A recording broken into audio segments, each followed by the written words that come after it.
네, 오늘 우리에게 주신 하나님 말씀은 요한복음 12장 말씀입니다. 오늘 우리에게 주시는 하나님 말씀은 요한복음 12장 1절부터 8절까지의 말씀입니다. 요한복음 12장 1절부터 8절까지의 말씀입니다. 우리 한 절씩 교독하도록 하겠습니다.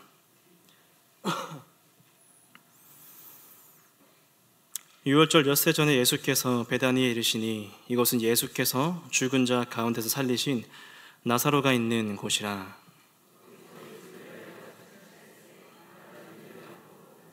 예수와 함께 앉은 자 중에 있더라. 마리아는 지극히 비싼 향유 곧 순전한 나드 한 근을 가져다가 예수의 발에 붓고 자기 머리털로 그의 발을 닦으니 향유 냄새가 집에 가득하더라. 제자 중 하나로서 예수를 잡아 줄 가려다가 이 향유를 어찌하여 300데나리온에 팔아 가난한 자들에게 주지 아니하였느냐 하니 그는 도둑이라 돈깨를 맞고 거기 넣는 것을 훔쳐 가미러라. 예수께서 이르시되 그를 가만두어 나의 장래할 나를 위하여 그것을 간직하게 하라. 가난한 자들은 항상 너희와 함께 있거니와 나는 항상 있지 아니하리라 하시니라. 아멘. 반갑습니다. 저는 동아프리카 지부티라는 곳에서 사역하고 있는 홍종수라고 합니다. 홍종수라는 이름보다 저는 이제 무사라는 이름을 더 좋아해요. 그래서 지부티의 많은 제 친구들은 저를 보고 무사라고 부릅니다. 그리고 저는 이제 이름 짓기를 좋아하는데 제 필명은 또 에노스라고 그렇게 불려요. 에노스, 창세기에 기록되어진 그 에노스 때부터 하나님의 이름이 이렇게 알려지기 시작했더라. 그래서 지부티 땅에 하나님이 많이 전파되었으면 좋겠고 많이 알았으면 좋겠다라는 그런 마음으로 제 필명을 에노스라고 줬는데, 제가 거창한 걸 쓰기 때문에 필명을 만들었다 그런 건 아닙니다. 제 신분을 좀 숨겨야 하기 때문에 이러저러한 이름들을 막 지어서 살고 있습니다. 지부티라는 나라에 대해서 한번 들어보신 분 손 감사합니다. 들어보셨어요? 손 든 것 같은데 아닌가? 네, 제가 잘못 봤어요. 제가 이제 여기 계신 강 목사님께 잠깐 여쭤봤는데 들어왔을 때 보니까 청년들이 굉장히 많은 것 같아요. 그래서 깜짝 놀랐습니다. 왜 이렇게 많냐 그랬더니 다음 세대에 대한 어떤 그 마음들이 이 교회가 커서 하나님께서 이렇게 복을 주셔서 청소년들이 많다. 그리고 이렇게 금요예배까지 나와서 함께 이렇게 기도하고 또 선교에 대해서 꿈을 꾼다 이렇게 얘기를 해주셔서 정말 놀랍고 감사했습니다. 이런 교회가 있구나. 아직 조국교회는 희망이 있고 소망이 있다. 이런 생각이 들었습니다. 거두절미하고 지부티에 대해서 간략하게 좀 이야기를 나누고 또 저희들의 사역이 어떠한 것들이 있는지, 어떻게 사역을 했는지, 하나님께서 어떤 역사를 행하셨는지 잠시 나누도록 하겠습니다. 그러한 가운데 하나님께서 뭔가 짠하는 그런 마음을 주신다면 주저하지 마시고 지부티에 오셔서 함께 왜 웃으시죠? 이제 조금씩 꿈꾸실 일들이 사라지시는 건 아닐까?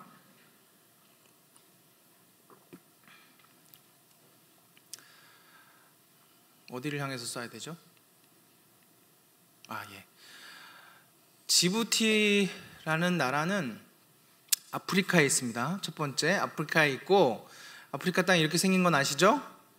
이제 벌써부터 이 청소년들이 이제 머리를 싸매면서 안 하던 세계 지리를 막 갑자기 왜 이렇게 하는가 생각이 드시겠는데, 아프리카 땅이 굉장히 넓습니다. 동아프리카는 탄자니아, 그 다음에 케냐, 우간다, 이런 나라가들이 있는 쪽이 동아프리카예요. 좀 보시면 동아프리카는 이쪽입니다. 그래서 콧불 속 뿔처럼 생긴 곳이 아프리카 뿔이라고 얘기하고, 아프리카 뿔에는 소말리아가 있습니다. 여러분들 소말리아는 들어보셨죠? 소말리아를 들어보셨을 거고 에티오피아를 들어보셨을 겁니다. 그렇죠? 훌륭하십니다. 에티오피아와 소말리아 바로 그 사이에 있는 나라, 그 나라가 지부티입니다. 이제 하나님께서 저희를 지부티로 부르셨을 때 들었던 생각 중에 하나가 뭐였냐면, 하나님이 지부티에 대해서 한국 사람들이 너무 모르니까 우리를 통해서 지부티를 조국 교회에 알리고 지부티 선교에 함께 동참하기 위한, 또 알리기 위한 창문으로 우리를 사용하시겠다, 이런 마음이 드셨는데, 하나님 저희를 통해서 조금씩 지부티를 이 조국 교회에 알리는 일들을 하셨어요. 오늘도 마찬가지, 저는 여러분들에게 오늘 지부티를 확실하게 각인시켜 드릴 겁니다. 제가 어느 나라에서 왔다고요? 조금만 더 볼륨을 높여주세요. 어느 나라에서 왔다고요? 예, 지부티입니다. 근데 인터넷을 치면 저기 그 구글맵 이런 데서는 주부티라고 나와요. 주부티 아니고 지부티입니다. 지부티에서 왔고, 지부티가 노란색이 있는 곳이 지부티가 아니에요. 저기까지는 소말리아고 소말리랜드라고 합니다. 그런데 지부티는 빨간색으로 표시된 아주 작은 지역을 지부티라고 합니다. 이렇게 보면 노란색으로 보여지는 곳이 지부티예요. 근데 딱 보면 뭐 비슷하게 생기지 않았어요? 태아의 모양 같이 생겼어요. 그래서 누가 그런 얘기를 하더라고. 미국 선교사님이 지부티는 태아의 모양을 하고 있다. 그 얘기를 딱 들었을 때 하나님께서 이 지부티의 많은 영혼들을 하나님의 백성으로 다시 태어나게 하셔서 이 주변에 우리나라 사람들이 가지 못하는, 위에 있는 곳은 이제 에리트리아, 외국인들이 잘 못 가는 그런 나라고, 소말리아는 우리가 접근할 수 없는 그런 나라인데, 그런 곳으로 하나님께서 보내시는 그런 현지인 선교사로 하나님께서 세우기를 원하시는구나, 이런 생각을 했습니다. 멋있죠? 여러분들이 그렇게 꿈을 꿔주시고 함께 기도해 주시면 좋겠습니다. 이런 나라가 지부티고요. 이 지부티에서 간략하게 좀 설명을 해드릴게요. 면적은 23,200 제곱킬로미터 정도 되는데요.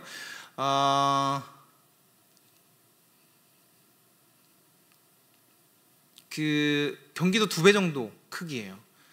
땅덩어리는 그렇지만 아까 그림을 유심히 보셨던 분들은 아시겠지만 다 노란색인데, 이 노란색은 뭘 의미하냐면 다 황폐한 그런 땅입니다.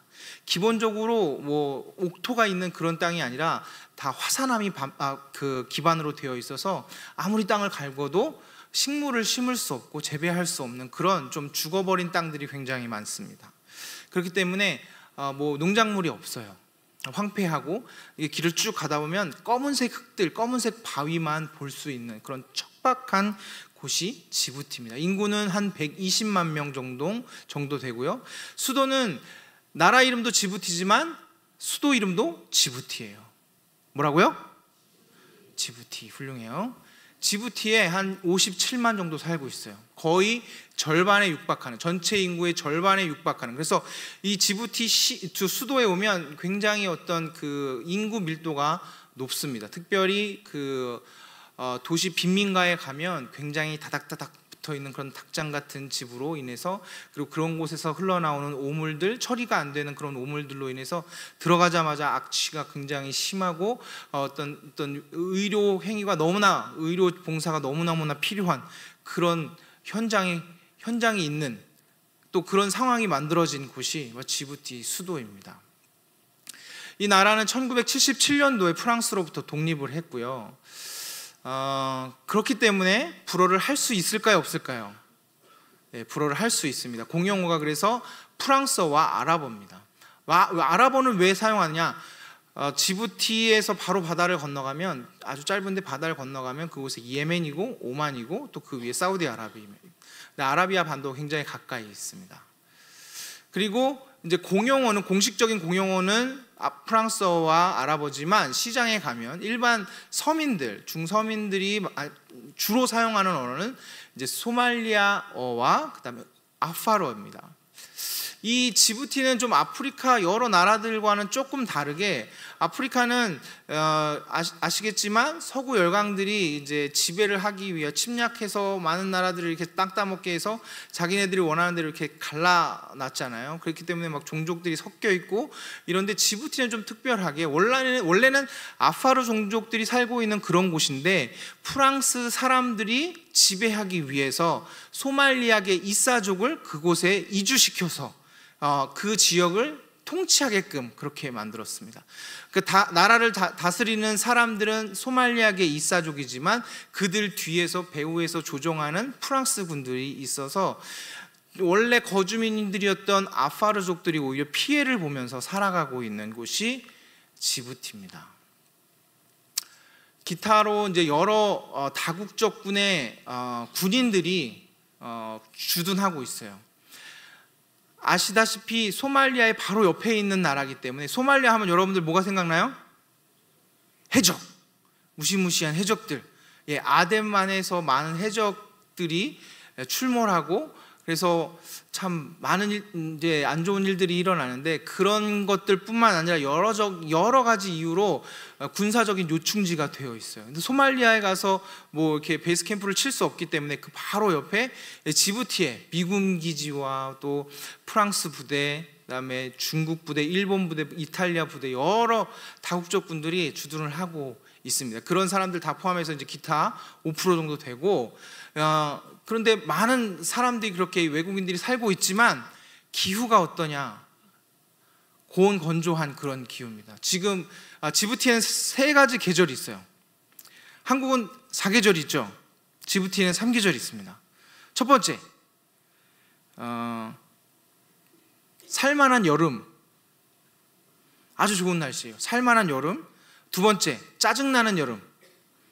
세 번째 계절은 죽을 만큼 더운 여름이 있습니다.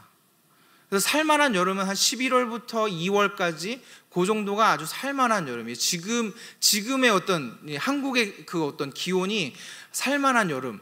그리고 짜증나는 여름은 이제 동남아시아에서 느낄 수 있는 그런 습한, 기온은 한 40도 정도 되는 습한 기온. 그래서 막 습해서 사람 만나서 막 말하기도 쉽지 않고 짜증이 나는, 그래서 제가 짜증나는 여름이라고 붙였어요.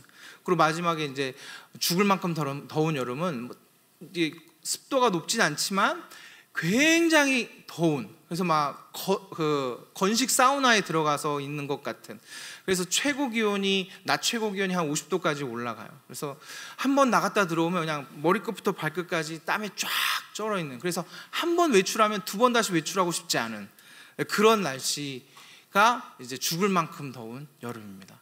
여러분들 한번 그런 계절의 나라를 경험해 보는 거 재밌겠죠?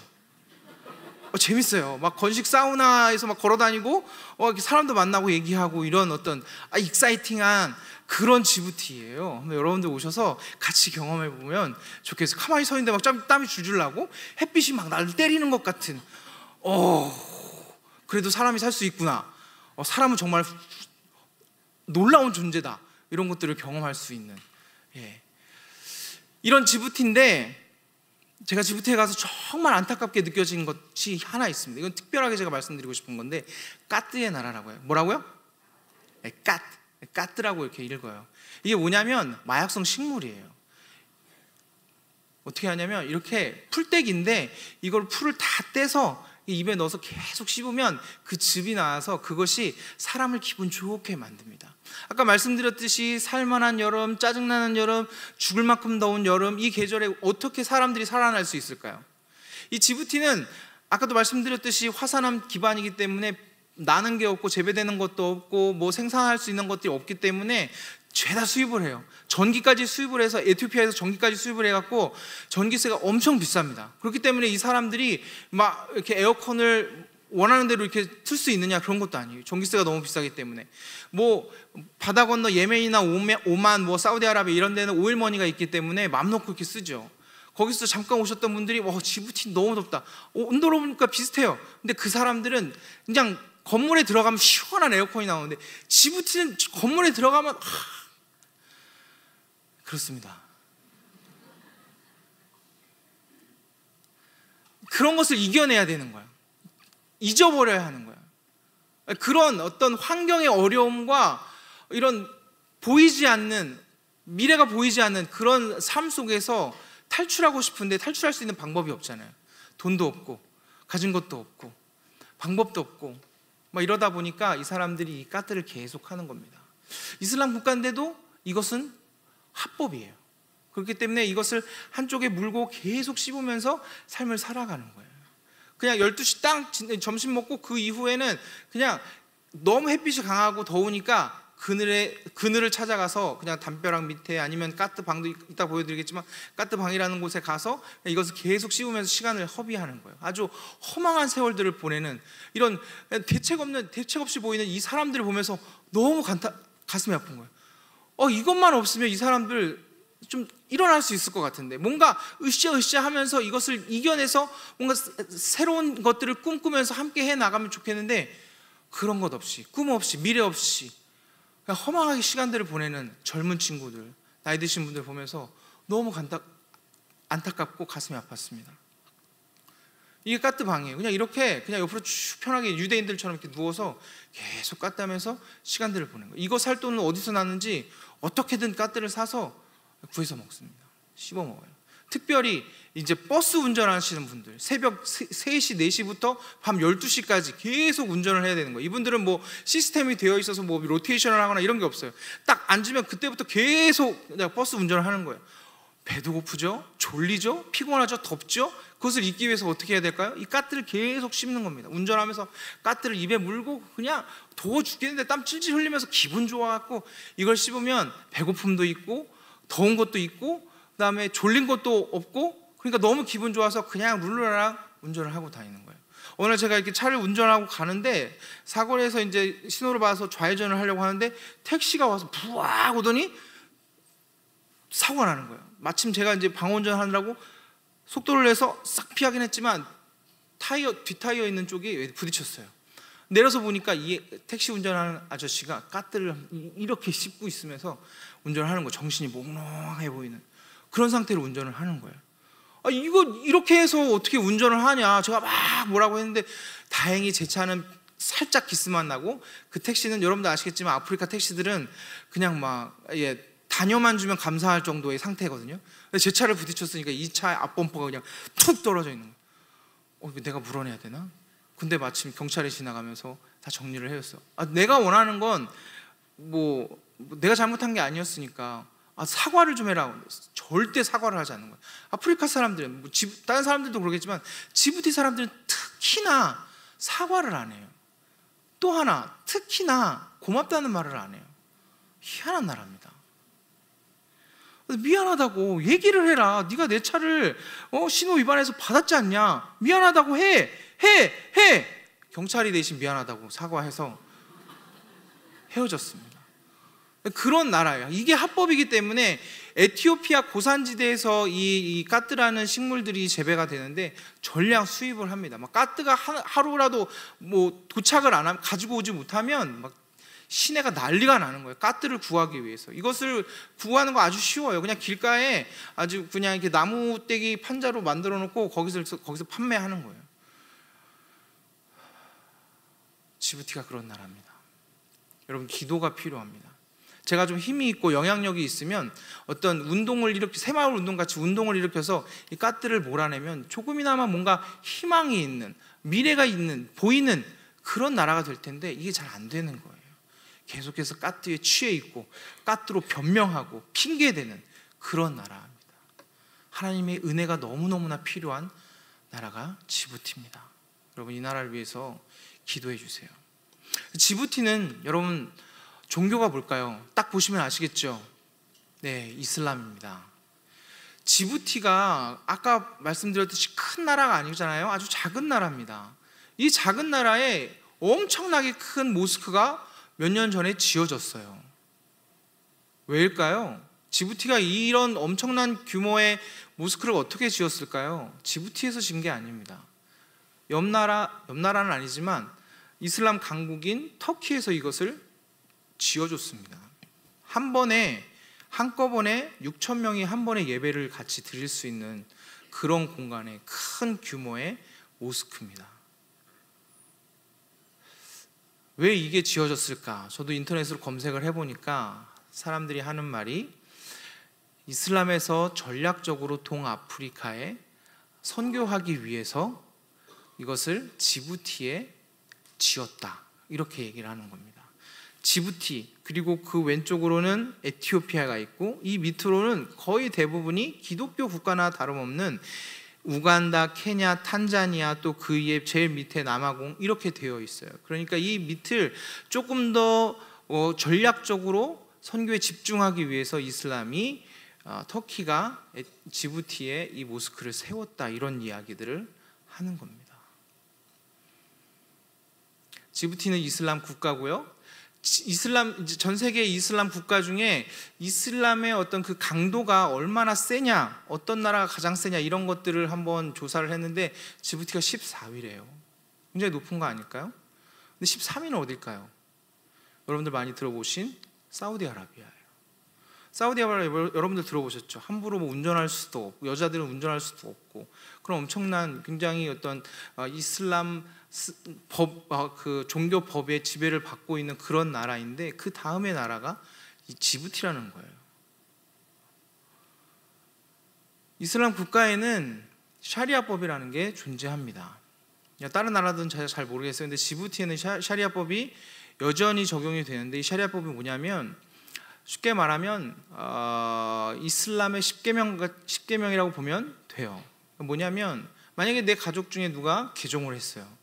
우리 가문을 더럽혔다. 그래서 난 얘를 죽여도 돼. 근데 죽이면 살인이잖아요. 근데 이걸 명예살인이라고 한단 말이죠.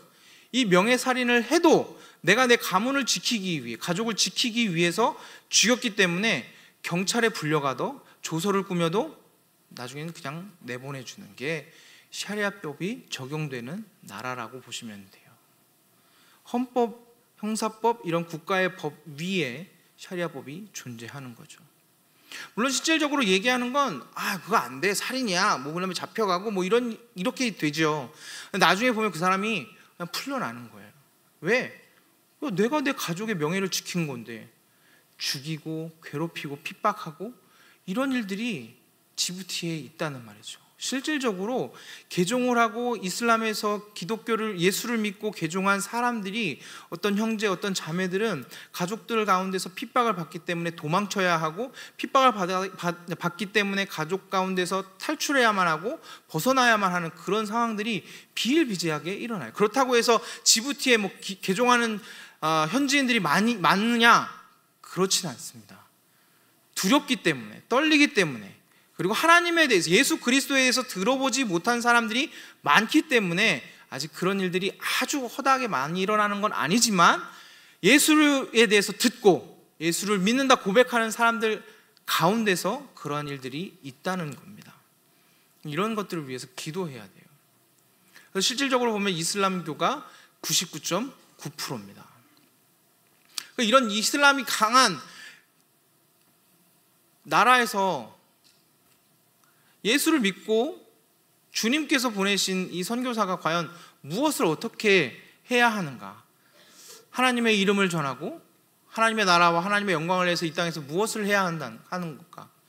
이 땅에서 선교하는 건 무엇일까? 고민하지 않을 수 없겠죠. 선교학적으로 이런 이슬람권에서 선교하는 사람들을 일컬어서 창의적인 접근 지역에서 선교하는 사람이라고 얘기합니다. 무슨 말이냐면, 목사, 선교사 프레임을 가지고 들어가서 살 수가 없어요. 당연히 출입 금지가 되고 거기서 뭔가를 할 수 없는 환경이겠죠. 뭔가 다른 프레임을 가지고 그곳에서 살아가야만 한다는 겁니다. 그렇기 때문에 전략이 필요해요. 그냥 가서 십자가 꽂고 건물 하나 임대해서 교회 시작! 할 수 있는 곳이 아니라는 겁니다. 굉장히 지혜롭게 해야 되는데, 어떤 전략을 가지고 이곳에서 살아내며 하나님의 나라를 확장해 나아갈 수 있을까 고민했죠. 고민하고 살아가는 가운데 제 나름대로 정리하고, 제가 할 수 있는 것들을 정리해서 제가 어떻게 살아왔는지를 좀 말씀을 드리겠습니다. 제가 가장 중요하다고 생각하는 이 이슬람권에서의 선교 전략은 잘 사는 겁니다. 잘 먹고, 제가 잘 먹은 것 같죠? 이렇게 말하는 거 보니까 잘 먹습니다. 또 한국에 오니까 그 지부티에서 뭘 어떻게 먹었겠어 하면서 막 여기저기 맛있는 거 막 사주시는 거예요. 이 양복을 진짜 3년 만에 제가 하나 맞춰갖고 입었는데 이게 갑옷 같아요 지금. 그래서 다윗이 사울의 그 갑옷을 입었을 때 그 기분을 조금 알겠더라고요. 힘들어요. 빨리 내려가서 이걸 벗고 싶어요. 여튼간에 잘 살아야 됩니다.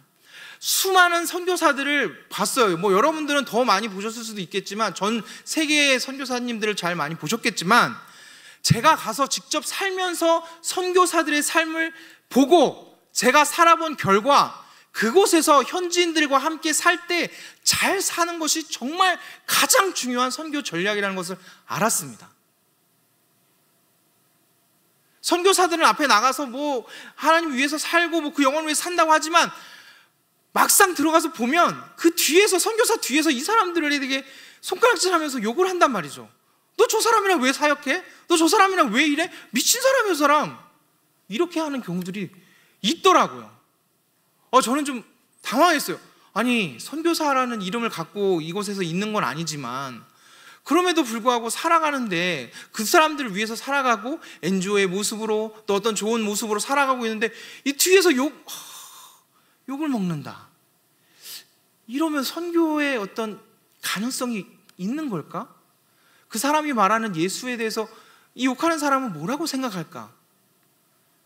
그래서 우리에게는, 특별히 이슬람권에서 사는 사람들에게는, 선교사들에게는 가장 중요한 선교 전략은 잘 사는 겁니다.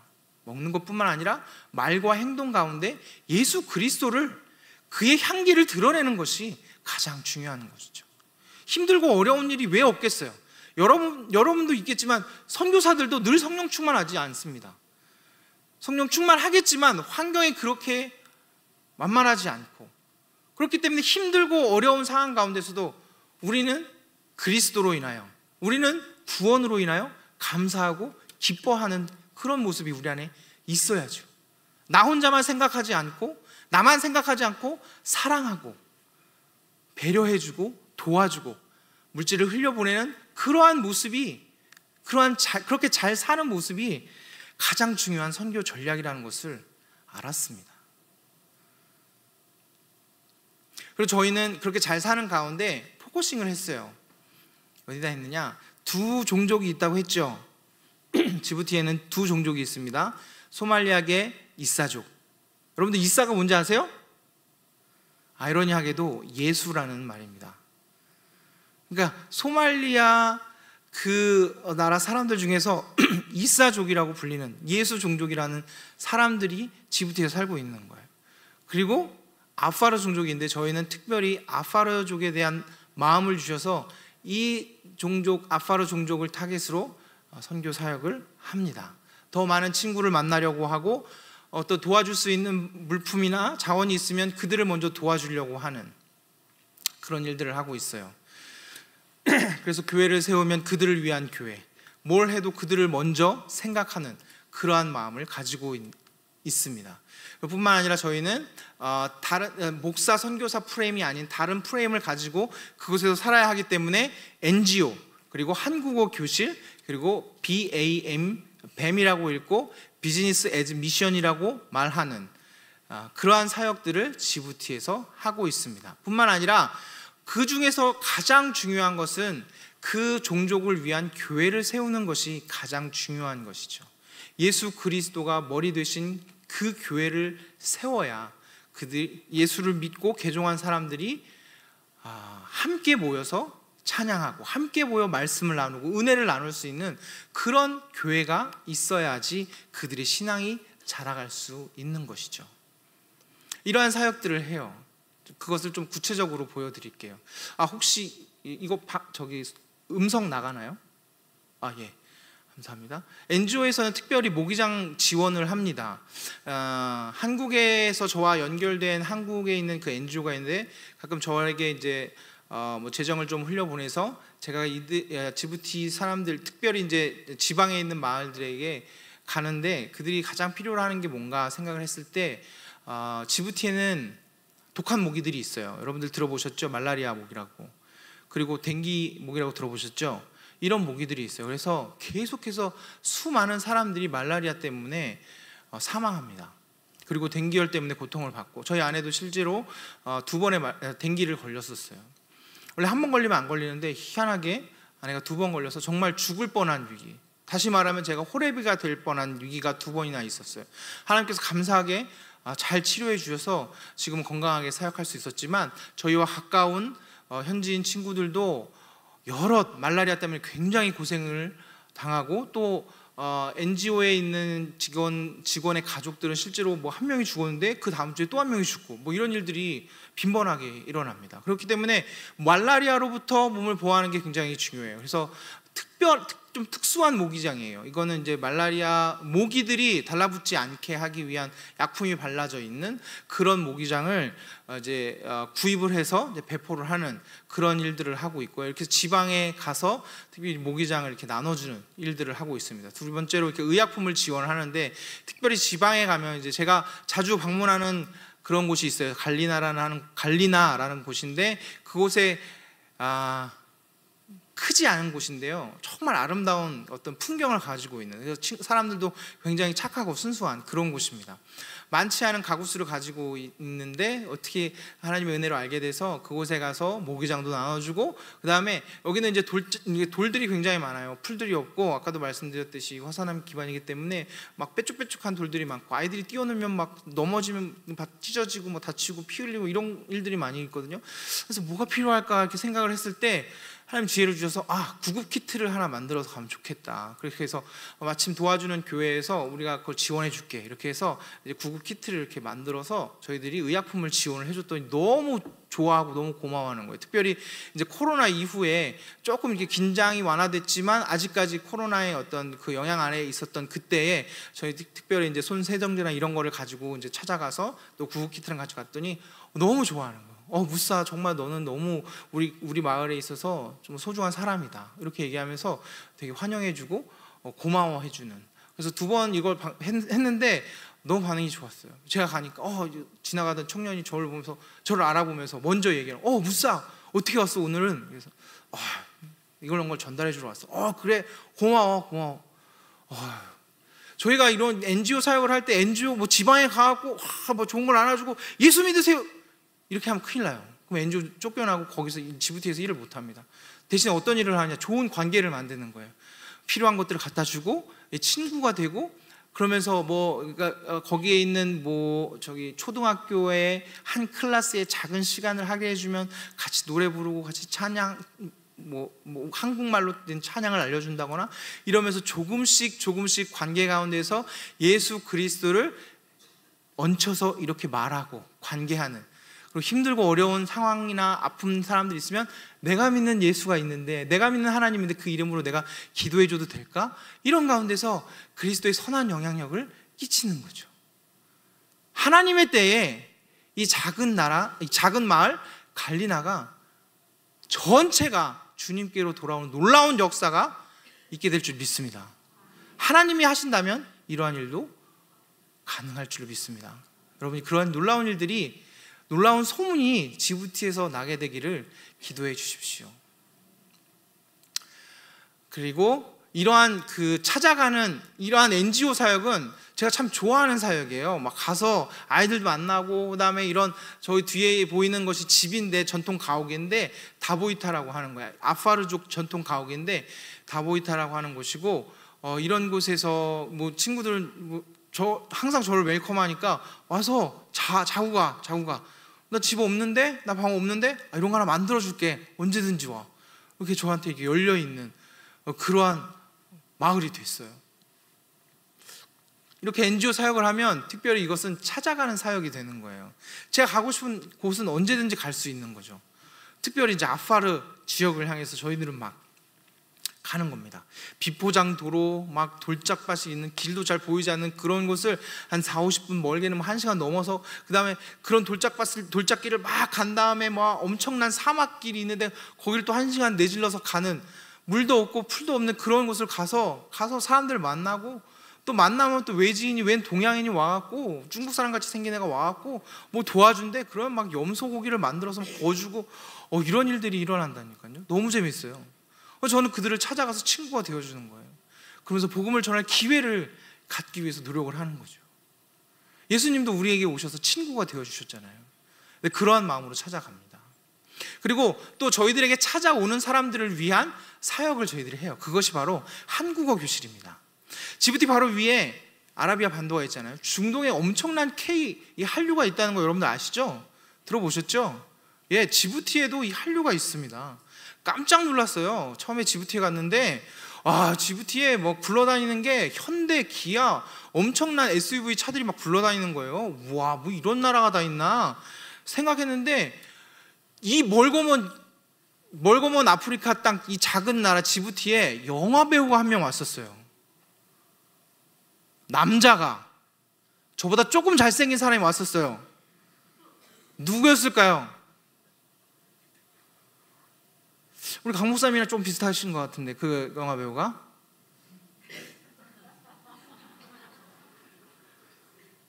정우성이 왔었어요.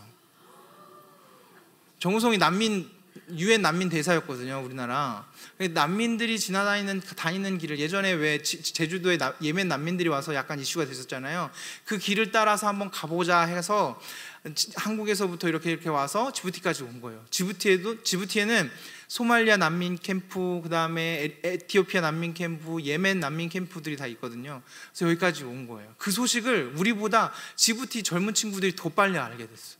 그래서 한국 영화에서 봤던 그 영화 배우를 보고 싶다고 막 자기네들끼리 막 시간을 만들어 달라고 이렇게 얘기한 거예요. 유엔 기관에다가. 그런데 그런 자리를 마련해 주겠다는 그 얘기가 났어요. 그래서 아내가 그 얘기를 듣고 정성이 온대. 그래? 한번 가봐. 제가 그랬거든요. 제가 가면 정성이 굉장히 좀 이렇게 시기하고 질투할까봐 가지는 않고, 대신 아내와 막둥이를 이렇게 보냈어요. 갔는데 현지인 그 대학생들이 와갖고 정우성을 막 너무 좋아하는 거예요. 한국 영화 배우가 왔으니까. 근데 거기에 한국 사람, 저희 아내가 있다는 걸 보고 더 놀랐어요. 지부티에 한국 사람이 있다고? 저희가 들어갔지만 뭐 공항에 뭐 한국 사람 왔습니다 하면서 이렇게 뭐 환영합니다 이런 거 붙어 있는 거 아니거든요. 조용히 들어갔기 때문에. 근데 한국 사람이 여기 있대. 근데 또 얘기를 들어보니까 한국어를 가르친대. 그러니까 이 사람들이 줄을 서서 접수를 하는 거예요. 나도 한국어 배우고 싶어요. 나도 한국어 배우고 싶어요. 그래서 아내 혼자 지금까지 한 100명 넘게 한국어를 가르쳤어요. 뭐 처음에는 안녕하세요, 뭐 고맙습니다, 뭐 밥 먹었어 이렇게 반말 찍찍 하던 그런 학생들이 이제는 존댓말도 해가면서 뭐 여러 가지 뭐 잘 지냈어요 막 이렇게 얘기하는 그런 모습들을 보면서 되게 재밌어요. 그런 사람들 중에 보면 안타까운 모습들이 있어요. 왜냐하면 이슬람은 이렇게 좀 남자 중심의 그런 종교거든요. 여자들을 좀 이렇게 하대하는 그런 경우가 있는데, 집안에서 구타를 당하고 핍박을 받는 그런 학생들이 좀 있더라고요. 좀 안타까웠어요. 그렇게 남에게 얘기하지 못하는 그런 이야기를, 그런 아픔을 갖고 있는 학생들이 가끔 이제 아내에게 이렇게 좀 상담을 받기 위해서 와요. 선생님, 때로는 언니, 그래서 언니랑 좀 얘기할 게 있는데, 그래? 뭐야? 따로 만나서 이야기를 들어보면 오빠가 구타를 하고 아빠가 구타를 하고 엄마 아빠는 안 계시는데 이모가 그렇게 날 힘들게 한다, 이런 이야기들을 하는 거예요. 아내는 뭐 해줄 수 있는 게 없고, 그들이 원하는 건 좀 이 나라를 떠나는 거야. 좀 그들의 어떤 고통 속에서, 뭐 힘든 상황 속에서 좀 벗어나고 싶은 그런 마음인데, 저희가 그런 것까지는 해줄 수가 없으니까 아내가 이제 그렇게 얘기를 하는 거죠. 누구야, 내가 딴 건 해줄 수 없고 네가 믿는 하나님의 이름으로 널 위해서 기도해 주고 싶은데 괜찮겠니? 이렇게 하면서 기도해 주고 관계를 맺어가고, 하나님이 이제 복음을 전하고 싶은데도 아직까지는 이제 좀 불편해하는 그런 단계라, 하나님께서 허락하실 때 복음을 전할 수 있는 그런 단계로 조금씩 나아가고, 그래서 준비되어져 가는 그런 상황입니다. 이게 얼마나 좋은 툴이고 얼마나 좋은 프레임인지 몰라요. 자, 여러분들 여기 계신 분들 거의 대부분 한국 분이시죠? 예, 대한민국 여권 갖고 계신 분이라고 생각합니다. 이 중에서 한국어 못하시는 분 계신가요 혹시? 없으시죠? 한국어 교실 강사의 자리를 드리겠습니다. 누구든지 오셔도 됩니다. 할렐루야. 박수 치시는 분 제가 봤어요. 예, 오세요. 지금 저희와 함께 파트타임으로 잠깐 1년 단기로 와서 섬기고 계시는 자매가 있어요. 저희 모교회에서 너무 우리가 막 앓는 소리 막 하고 그러니까 왔어요. 자기가 원래 불어를 전공하는데 잠시 휴학하고 내려놓고 저희를 도와주러 왔어요. 뭐 처음에는 한번 가보지 뭐 이렇게 해서 왔는데, 이렇게 와서 아프리카를 경험하고 또 무슬림 친구들을 보고 또 이제 한국어도 가르치면서 그들과 가까이 지내면서 보니까 여기는 정말 사람들이 와야 되는 곳이다 하면서 정말 필요한 곳이다 이렇게 얘기를 하더라고요. 많은 것을 보고 많은 것을 배우고 주님과 깊은 교제를 나누면서 정말 즐겁게 사역을 하고 있습니다. 저희가 이렇게 지금 그 앞에서 지금 칠판 앞에서 있는 자매분이 그 자매고요. 저희들이 이렇게 한 달에 한 번 문화 행사도 해요. 아내가 좀 요리를 잘 하기 때문에 이렇게 거기 있는 한국 학생들이랑 저번에는 김치를 만들었어요. 너무 좋아해요. 김치 먹는 게 이렇게 TV에서 보는 그런 김치, 떡볶이, 라면, 김밥 이런 거 먹는 게 이 친구들에게 막 꿈이에요. 뿐만 아니라 한국 한번 가보면 좋겠다. 막, 저희들 볼 때마다 어떻게 좀 해줄 수 없느냐. 내가 대통령도 아닌데 내가 그걸 어떻게 해줘. 근데 길을 만들어주고 싶은 거죠. 이런 일들을 저희들이 하고 있습니다. 이제 수료했을 때 수료증을 들고 너무나 기뻐하는 모습으로 사진을 찍었어요. 이제 한국어 교실을 어떻게 하는지 좀 보여드릴게요. 요거 플레이 돼야 되는데.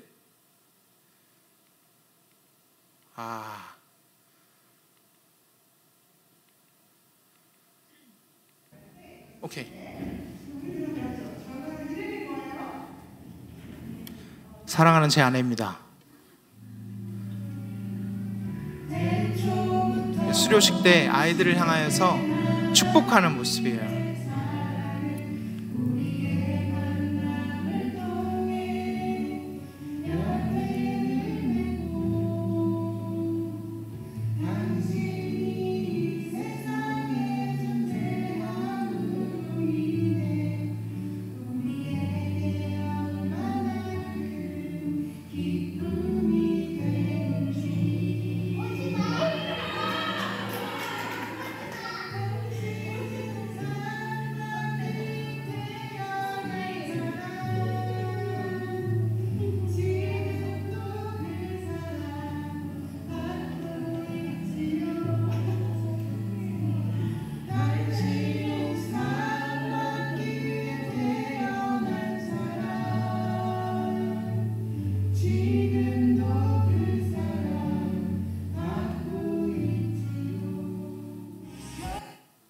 안 보이는데 여기에서 그 축복을 받으면서 이 친구들도 얼마나 울었는지 몰라요. 이슬람에서는 이렇게 사랑을 담아서 축복하는 경우들이 별로 없어요. 알라의 이름으로 축복한다 이렇게 하지만 약간 형식적이라고 해야 되나?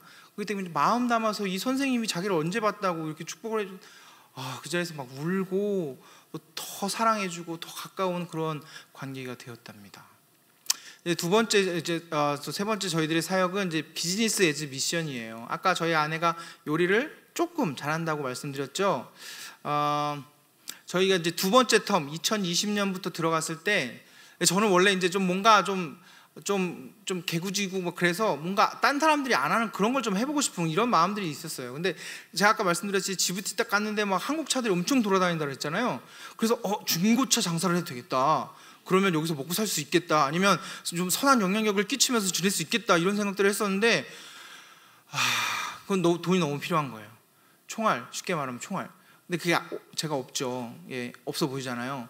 그래서 그럼 어떻게 할 수 있을까? 내가 할 수 있는 게 뭐가 있을까? 그래, 화장품을 하자. 이제 한국 K-뷰티 또 엄청나게 또 인기가 있었잖아요. 유행이었잖아요. K-뷰티를 하자. 어떻게 됐을까요? 망했습니다. 제가 화장품을 잘 모르거든요. 근데 현장의 니드만 보고 이거 하면 잘 되겠다. 망했습니다. 화장품을 모르니까 전 이거 하면은 아내가 좀 도와줄 줄 알았거든요. 하나도 안 도와주더라고요. 그래서 보기 좋게 망했습니다. 그리고 나서 어떻게 해야 될까 고민하는 가운데 제가 몸이 이렇게 된 게 다 이유가 있어요. 아내가 요리를 잘하니까 계속 이렇게 먹고 행복해하고 그러니까 몸이 이렇게 부는 거예요. 그래서 아내한테 얘기했죠. 근데 아내가 그럼 김치 만들어서 팔아볼까? 그래서 김치부터 시작했어요. 저기 보이시죠? 김치 한 통에 얼마일까요? 450g인데 10,000원이에요. 그럼 그 옆에 김밥 있어요. 김밥은 얼마일까요? 제일 싼 게 10,000원이에요. 미쳤다 이렇게 생각할 수도 있는데 거기 사람들 엄청 잘 사 먹어요. 야채김밥, 그다음에 참치 김밥, 소세지 김밥, 불고기 김밥 하는데 불고기 김밥은 말씀드리면 놀라실 거예요. 그렇다고 저희가 부자가 되느냐? 절대 그렇지 않습니다. 아무튼 저희들이 이렇게 만들면 프랑스 사람들, 현지인들은 사실 잘 못 사 먹어요. 좀 가격대가 있기 때문에. 대신에 거기 있는 미군 부대, 프랑스 부대, 대사관 직원들, 이런 사람들이 이제 막 소문을 들은 거예요. 지부티 이 조그만 나라에 한국 음식을 하는 사람들이 있다더라. 소문을 듣고 전화를 해서 주문을 하는 겁니다. 얼마 전에 저희 옆에 있는 나라에서, 제이로 시작하는 나라에서 나라 대사관에서 엄청나게 주문을 하는 거예요. 또 한 번은 미군 부대에서 너네 통닭 한다며, 통닭을 막 이렇게 주문을 엄청 하는 거예요. 난리 났었습니다. 그리고 비빔밥도 하고요. 그리고 불고기 쌈밥도 해요. 맛있어 보이죠? 오세요. 그리고요, 요것도 만들거든요. 맛있어 보이죠? 오세요. 그럼 저희 아내가 다 만드냐? 저는 통닭을 튀깁니다. 치킨을 튀겨요. 하나님께서 은혜 가운데 아내랑 같이 뭐 10여 년 살다 보니까 요리의 맛을 좀 알겠더라고요. 이렇게 하면 되겠구나. 또 배우기도 했고, 그래서 통닭 튀기는 목사, 통닭 튀기는 선교사입니다. 미군 부대에서 한 번은 10마리를 한꺼번에 주문을 하는 거예요.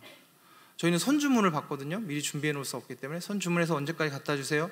그럼 이제 주문해서 염지를 해놓죠. 염지 아시죠? 통닭을 하시려면 염지를 해야 돼요.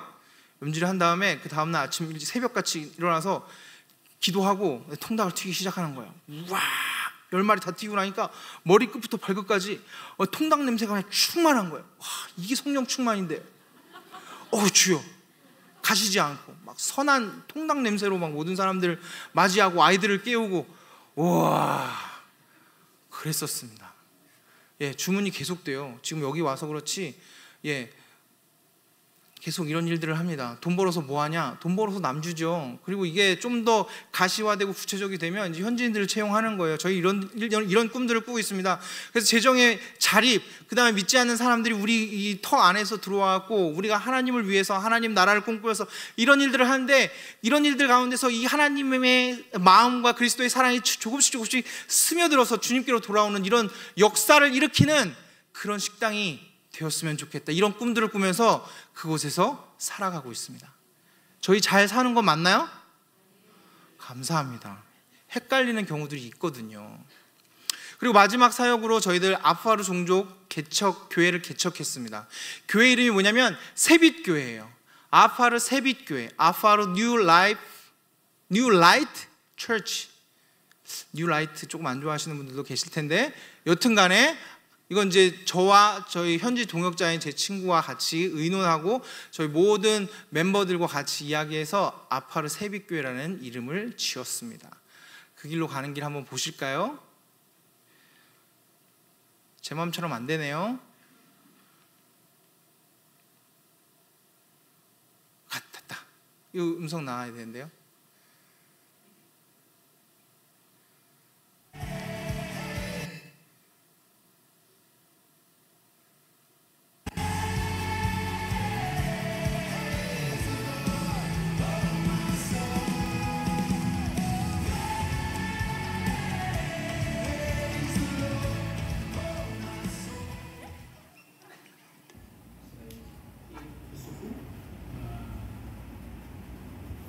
제 현지인 동역자 무사입니다.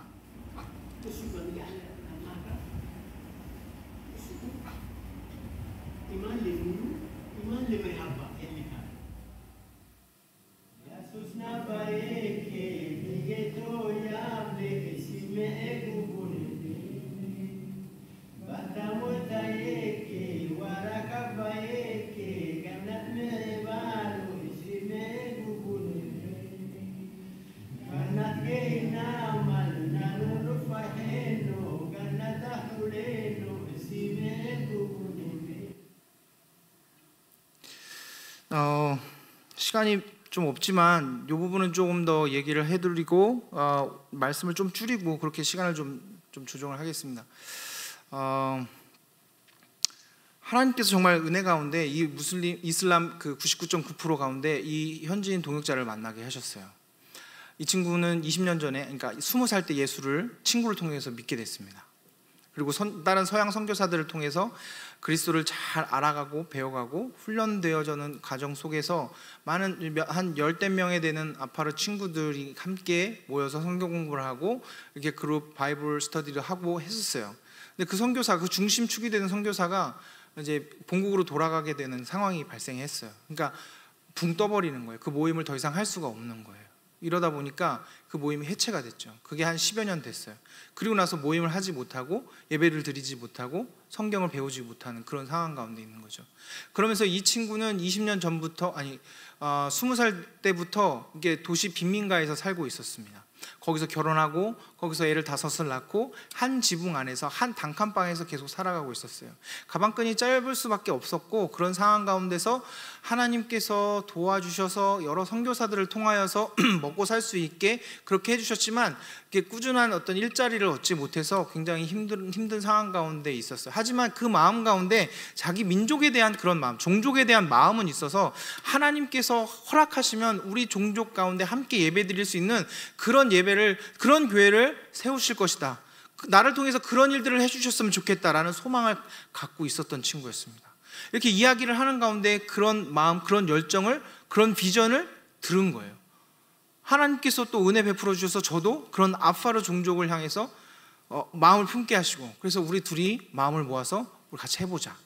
근데 현지인 동역자가 더 훈련 받았으면 좋겠다는 마음을 주셔서 이제 신학교를 보내고 이렇게 공부를 조금 이렇게 시킬 수 있도록 도와줄 수 있었어요.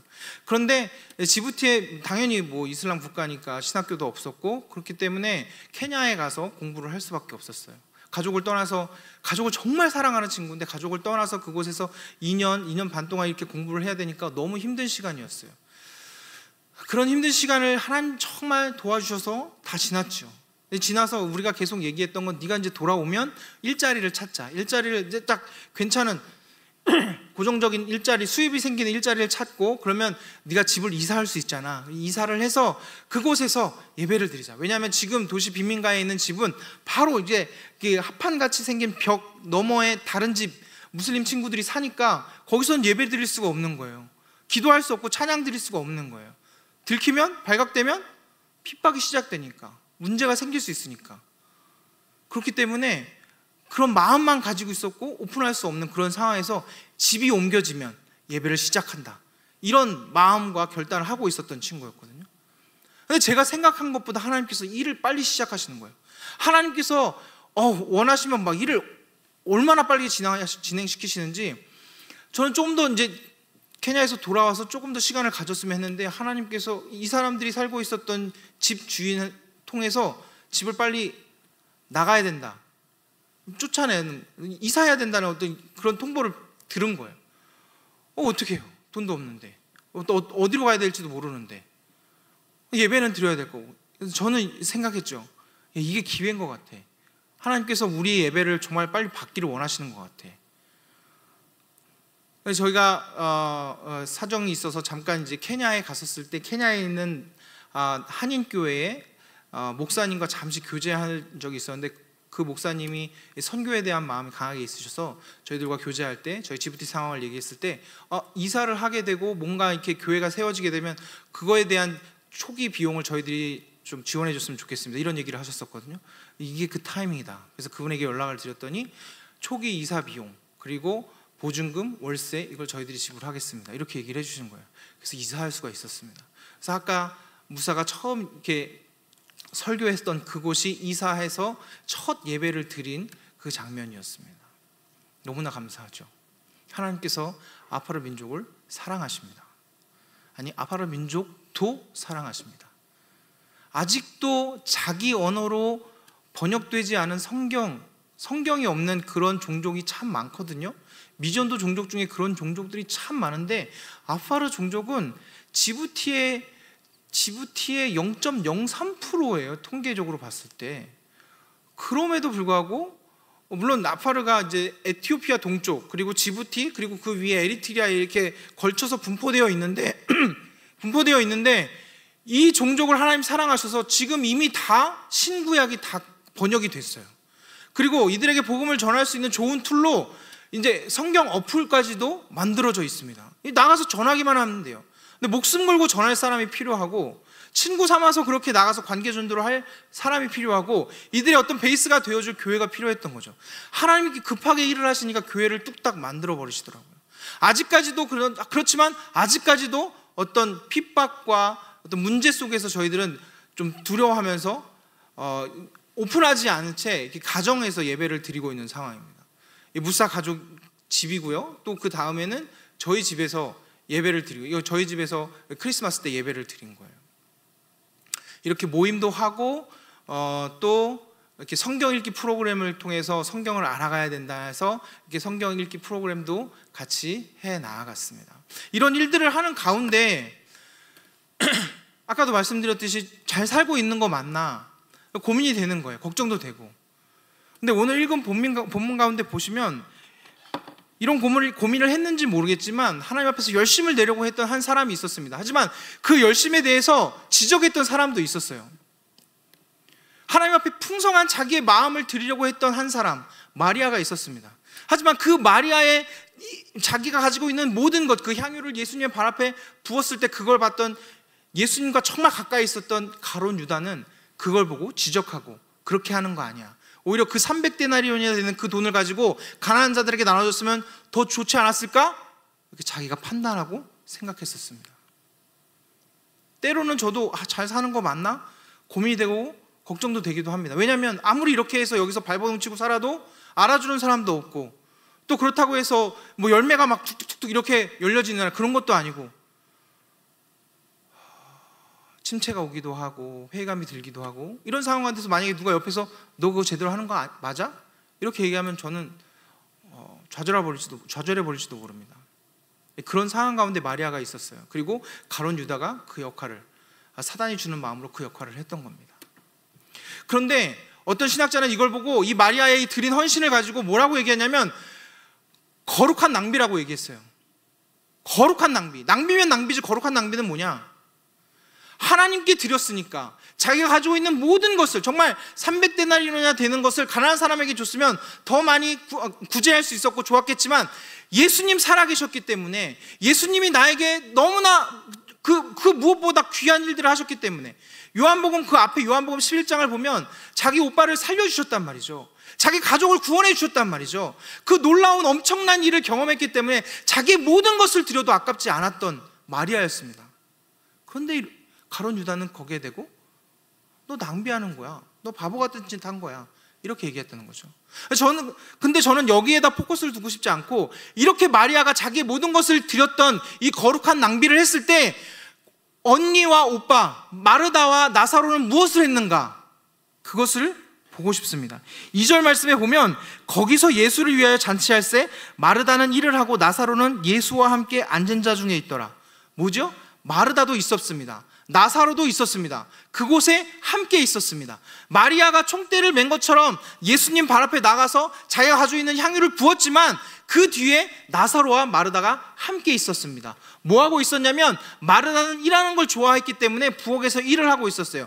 나사로는 자기를 살리신 예수님과 함께 앉은 자 중에 있었습니다. 예수님의 말동무를 하고 있었고 음식을 기다렸을 수도 있고 같이 함께 있었습니다. 저는 이것을 보면서 내가 잘하건 못하건 나 혼자 하는 게 아니구나, 선교는 혼자 하는 게 아니구나, 정말 하나님이 보여주신 여러 가지 거룩한 낭비의 그런 일들이 있을 텐데 그 중에서 선교만큼 거룩한 낭비가 어디 있을까? 이 젊음을, 여러분들이 후원해 주시는 그 물질을 미래도 보이지 않고 주님께로 돌아온 일도 정말 힘들고 열매도 보이지 않는 이러한 지부티에 가서 쏟아붓는 이 일이 정말 계산적으로 맞는 것일까? 답이 안 나오죠. 계산기를 두드리면. 이 미친 짓이거든요. 이 답답한 일이거든요. 하면 안 되는 일이죠. 오히려 십자가 딱 세우고 건물 세워서 교회 시작! 구름같이 허다한 무리들이 와서 예배하는, 이게 어떻게 보면은 합리적이고 가성비가 좋은 선교의 모습인데 하나님이 저를 그곳에 부르셨어요. 근데 저 혼자 거기 세워주신 게 아니라 이 거룩한 낭비, 이 마리아 뒤에는 마르다와 나사로가 있었다는 것이죠. 함께. 그것이 바로 교회와 여러분입니다. 나사로가 교회고 마르다가 여러분이에요. 함께 그 거룩한 낭비에 동참했다는 것이죠. 아름답고 멋진 연합의 모습으로 이 거룩한 낭비를 할 수 있었다는 겁니다. 그런 모습을 보면서 참 위로가 됐어요. 아, 혼자 아니구나. 교회가 나와 함께하고 또 교회에서 애쓰면서 수고하며 맡은 일들을 감당하셨던 여러분들이 나와 함께하는구나. 하나님이 기뻐하시는구나. 복음이 전파되는 모든 곳에 그 일이 기록되는 것처럼 하나님이 기뻐하시는 이 거룩한 낭비의 선교의 일이 나를 통해서뿐만 아니라 여러분과 함께, 교회와 함께 하는 것을 하나님이 기뻐하시는구나. 마치 성부, 성자, 성령이 함께 하셔서 주의 일들을 완성해 나가시는 것처럼 사도 바울도 이런 일들을 했었습니다. 혼자 하지 않았어요. 사도 바울도 혼자 하지 않고 같이 한번 읽어볼까요? 시작. 내가 주 안에서 크게 기뻐함은 너희가 나를 생각하던 것이 이제 다시 싹이 남이니 너희가 또한 이를 위하여 생각은 하였으나 기회가 없었느니라. 무슨 말이죠? 사도 바울이 나아갔을 때 이 빌립보 교회가 사도 바울을 위해서 계속해서 기도했다는 거죠. 생각했다는 거죠. 그 생각이 싹이 난 거예요. 뭔가 헌신과 흘려보낼 수 있는 그런 일들로 인해서 싹이 난 거예요. 함께 했다는 거죠. 사도 바울 혼자 나가서 복음부터 한 게 아니라 뒤에서 여전히 그와 함께 기도하고 그와 함께 이방인 선교를 위해서 함께 동역했던 교회가 있었고 교회 안에 성도가 함께 있었다는 겁니다. 여러분, 선교사 혼자 나가서 맨땅에 헤딩할 수 없어요. 아무리 훌륭한 기량을 갖고 있어도 선교사도 사람이고 선교사 혼자 그 일을 감당할 수 없습니다. 여러분, 함께 해주셔야 돼요. 꿈꾸는 교회가 선교에 굉장히 열심히 있다는 이야기를 들었고 그렇기 때문에 여기 있는 많은 또 다음 세대들이 그 일에 마음이 있다는 이야기도 들었습니다. 또 단기 선교도 많이 다녀오시고 여러분, 나가는 분만 있어서는 안 되지 않습니까? 여러분들이 함께 물질로 섬기고 마음을 모아서 더 뜨겁게 기도하고 여러분들에게 맡겨주신 각자의 삶에서 또 직장에서 또 교회에서의 그런 일들 가운데서 최선을 다하고 또 교회가 그 마음을 모아서 함께 나아가고 쓸 때 하나님이 기뻐하신 거룩한 낭비로서의 이 선교가 더 아름답게 열매가 맺게 될 줄로 믿습니다. 그 일들을 함께 해 나아가셨으면 좋겠어요.